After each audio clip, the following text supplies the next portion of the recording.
మరణం లేదంటే వారికి భౌతికంగా లేకపోతే 2003 నుంచి రెగ్యులర్గా వెళ్ళడం, హైదరాబాద్లో కంట్రోలర్ ఆఫ్ ఎగ్జామినేషన్ ఉన్నారా? స్పిరిచువల్ కార్యక్రమాల్లో చాలా మందికి education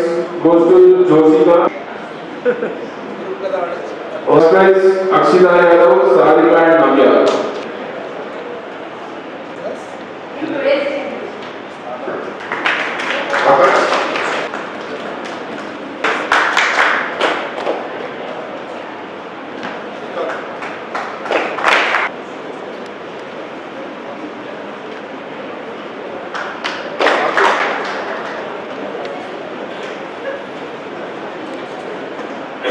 Srikanth,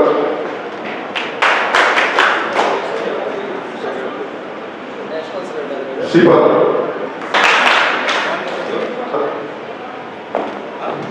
sir second sir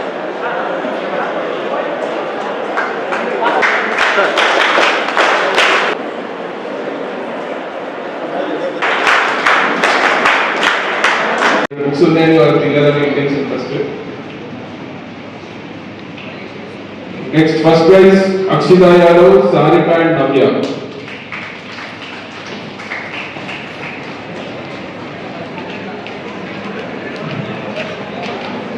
And Rajeshri as a consolation prize. Please come first.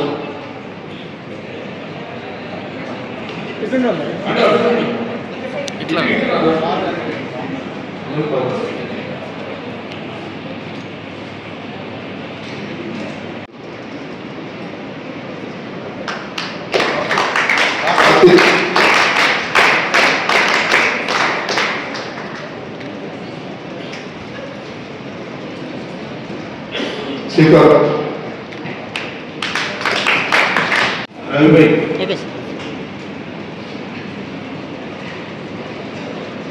Sir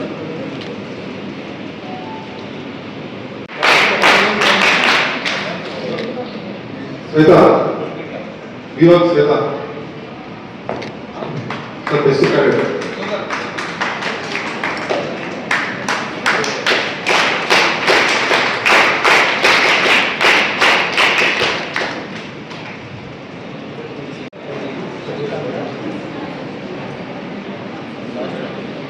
దినోత్సవంగా భావించి అదేవిధంగా మహనీయుడు సుభాష్ చంద్రబోస్ గారి జయంతి సందర్భంగా డాక్టర్ వంశీ కృష్ణ ఘనపాటి గారిని ఇక్కడికి రప్పించడం జరిగింది. వారికి ప్రత్యక్షంగా పరోక్షంగా 20 సంవత్సరాల అనుబంధం.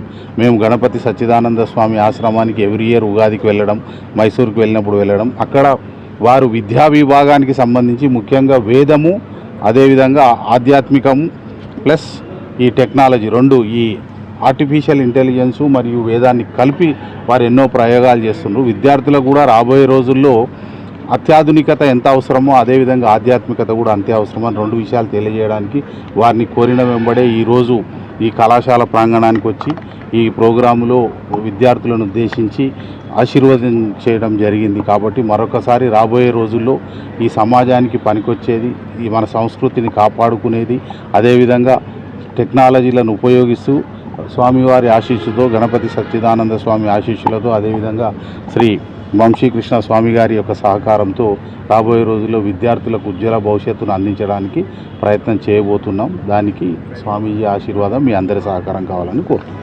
ఏది చెయ్యాలి, ఏది చేయకూడదు, ఏది ఆలోచించాలి, ఏది ఆలోచించకూడదు అనేటటువంటి ఒక వివేచన కావాలి. ఇదే జ్ఞానంలో చాలా ప్రధానమైనటువంటిది. అమావాస్య వై సరస్వతి అని ఒక వాక్యం ఉందన్నమాట. సరహ అంటే నీరు అని కూడా అర్థం. సరస్సు అంటే నీరు కదా, ఆ నీటిని కలది అని.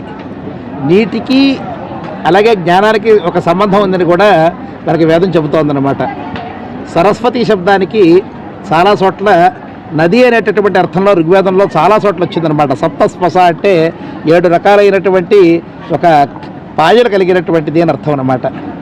ఈ సరస్వతి వాగ్రూపంగా ఉంటుందని కూడా వేదం చెబుతోంది. ఒకటి ఉదిత వాక్, ఇంకోటి అనుదిత వాక్. అంటే వ్యక్తమైనటువంటి వాక్కు ఒకటి, దాని వెనకాల ఉండే ఆలోచనలు ఆ రెండు కూడా సరస్వతి రూపమని.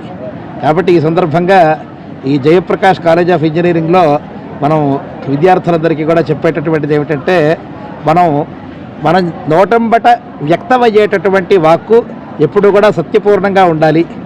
అలాగే ఆ వాక్కు పక్కవారిని ఇబ్బంది పెట్టకుండా ఉండాలి. ఆ తర్వాత ఈ వాక్కు వెనుక ఉండేటటువంటి ఆలోచన కూడా ఎప్పుడు కూడా ఒరిజినల్గా, వీలైనంత వరకు కూడా మూలానికి దగ్గరగా ఉండాలి. దీనికోసం ఎక్కడో వెతుక్కోక్కర్లేదు. మన యొక్క సంప్రదాయకమైనటువంటి వేదాలలోనూ, అలాగే శాస్త్ర గ్రంథాలలోనూ, దర్శనాలలోనూ, వేదాంగాలలోనూ మనకి బోలెడని విషయాలు ఉన్నాయి. కాబట్టి మన యొక్క భాష మీద చక్కటి ప్రభుత్వం కమాండ్ పెంచుకుని మన యొక్క మూల గ్రంథాల యొక్క పరిశీలన అందరూ కూడా చేసుకోండి. ఎందుకంటే ఈ రోజుల్లో మనం ఏదైనా సరే కొత్తగా ఒక ప్రాజెక్ట్, రీసెర్చ్ ప్రాజెక్ట్స్ ఏదైనా చేయాలి అంటే మనకి లాంగ్వేజ్ చాలా అవసరం అన్నమాట. కాబట్టి మొత్తం మల్టీనేషనల్ కంపెనీస్ అన్నీ కూడా ఇప్పుడు ఎక్కడైనా సరే CORS అని, తర్వాత RDBMS ఇత్యాది టెక్నాలజీస్ అన్నిటి ద్వారా కూడా మనకి అనేక భాషలని, ఈ భాషకి ఆ భాషకి గల సంబంధం ఏమిటి, పదాలకు గల సంబంధం ఏమిటి, అలాగే సెమాంటిక్స్ అంటారు, వాక్యాలను ఎలా అర్థం చేసుకోవాలని చెప్పడంలో అనేక రకాలైన, ఇప్పుడు మొత్తం AIలో మొత్తం NLP అంటాం, అంటే నేచురల్ లాంగ్వేజ్ ప్రాసెసింగ్, ఇవన్నీ కూడా వీటి మీద ఆధారపడతాయి. కాబట్టి మన యొక్క భాషల మీద, మాతృభాష మీద, అలాగే మాతృభాషలన్నిటికీ మూలమైన సంస్కృతం మీద చక్కటి ప్రభుత్వాన్ని కమాండ్ బాగా పెంచుకున్నట్టయితే మీరు జీవితంలో చక్కటి సాఫల్యాన్ని పొందుతారు అని ఈ సందర్భంగా సరస్వతి అమ్మవారి యొక్క అనుగ్రహం వల్ల మీ అందరికీ కూడా చక్కటి బుద్ధి వివేచన బాగుండాలి. మీ యొక్క వాక్కు కూడా ఎప్పుడు కూడా చక్కగా ఉండాలి. ఒరిజినాలిటీ మీలో పెరగాలి అని అందరినీ కూడా మనం ఉద్బోధించడం జరిగింది.